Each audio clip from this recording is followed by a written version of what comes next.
28 जून को झारखंड की एक एक बच्चे को जो है सो पल्स पोलियो की दवा पिलाई जाएगी और इसको लेकर 3 दिनों का कार्यक्रम की तैयारी रखी गई है। और इसी को जानकारी देने के लिए रांची सिविल सर्जन के द्वारा आज एक प्रेस वार्ता का आयोजन किया गया, साथ ही जागरूकता रथ को रवाना किया गया। मौके पर क्या कुछ जानकारी दी गई, आइए आपको सुनाते हैं। सामयिक प्रश्न है कि अभी मानसून की शुरुआत में हमेशा ये होता है कि डेंगू, खासतौर पर रांची के अर्बन क्षेत्र में डेंगू का भी, जिसको एक्चुअल नाम तो डेंगी है बट कॉमन पीपल चूँकि डेंगू ही बोलते हैं तो मैं भी डेंगू बोल रहा हूँ, कि डेंगू से बचना है हम लोगों को, मलेरिया से बचना है, फाइलेरिया से बचना है, चिकनगुनिया से बचना है। तो ये तो मच्छर अभी बढ़ जाते हैं, तो पहला उपाय है कि मच्छर कम से कम हो या नहीं हो, सबसे अच्छा।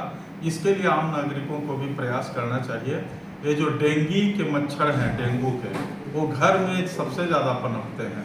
घर में कहीं भी पानी अगर 1 सप्ताह से रखा हुआ है किसी मग में, बाल्टी में, गमला में, कहीं भी, तो उसमें डेंगू के मच्छर पनप जाते हैं। तो कहीं भी घर में पानी न जमा होने दें सबसे ज़्यादा, और फिर घर के अगल बगल भी पानी जमा न होने दें।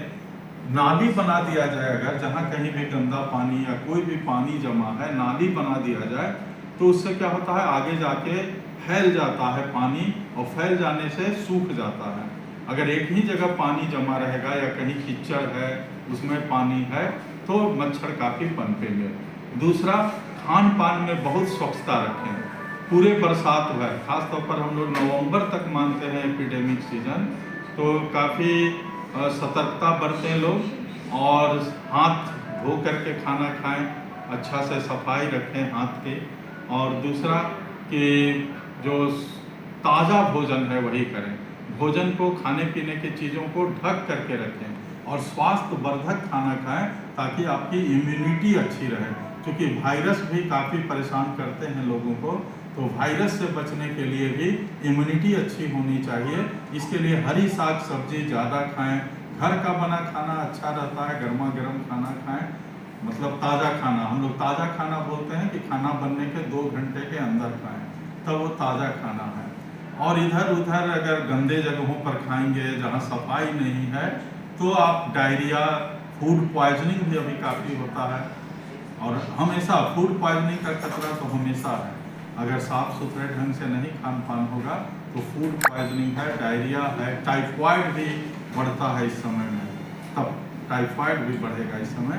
तो इन सारी बीमारियों से, गैस्ट्रोएंटेराइटिस से बचने के लिए और जियार्डिया से बचने के लिए, बहुत सारी बीमारियां इस समय होती हैं, उनसे बचने के लिए सभी लोग सतर्क रहें। खान पान में स्वच्छता और मच्छरों से बचना, दिन में भी मच्छरदानी लगाएं, बहुत इम्पोर्टेंट है। क्योंकि और आप सभी मीडिया कर्मियों का स्वागत है।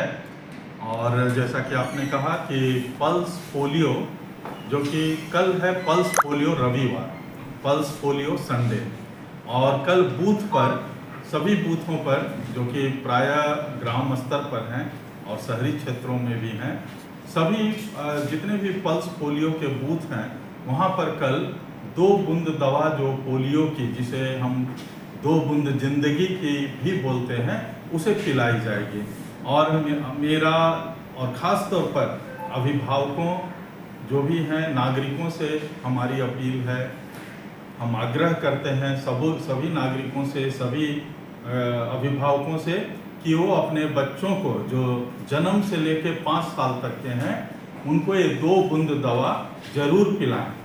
बरसों से ये दवा पिलाई जा रही है, लेकिन इस बार 2 साल के अंतराल के बाद ये पल्स पोलियो का कार्यक्रम आया है। और इस 2 साल में बहुत सारे नए बच्चे भी जन्म लिए हैं, 2 साल के हो भी गए हैं। और जैसा कि आप सभी जानते हैं कि आम जनता के सपोर्ट से, मीडिया के सपोर्ट से काफ़ी अच्छा पोलियो के मामले में अचीवमेंट रहा है। और पोलियो बीमारी जो है वो भारतवर्ष में अंतिम बार 2012 में हुआ है, उसके बाद से 14 साल से बीमारी किसी को नहीं हुई है।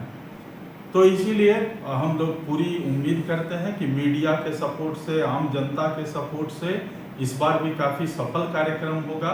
कोशिश करनी है सभी नागरिकों को, सभी अभिभावकों को, कि कल ही अपने बच्चों को बूथ पर ले जा करके पल्स पोलियो की खुराक पिला लें। लेकिन अगर कल किसी कारण से छूट गए, कोई ऐसा किसी को जरूरी काम हो गया, अपने बच्चों को नहीं पिला पाए, तो घर घर जाएंगे। जो स्वास्थ्य कार्यकर्ता हैं, आंगनबाड़ी के कार्यकर्ता हैं, सहिया दीदी हैं, एएनएम हैं, एमपीडब्ल्यू हैं, ये घर घर जाएंगे और सभी बच्चों को जो जन्म से 5 साल तक के हैं, अगर कोई छूट गए हैं तो छूटे हुए बच्चों को घर घर तक जा करके पिलाएंगे और बाहर में वो लिखेंगे भी जांच करके। अगर सभी बच्चे पी लिए हैं तो पी लिखेंगे और कोई भी एक भी बच्चा छूटा रह गया है तो एक्स लिखेंगे।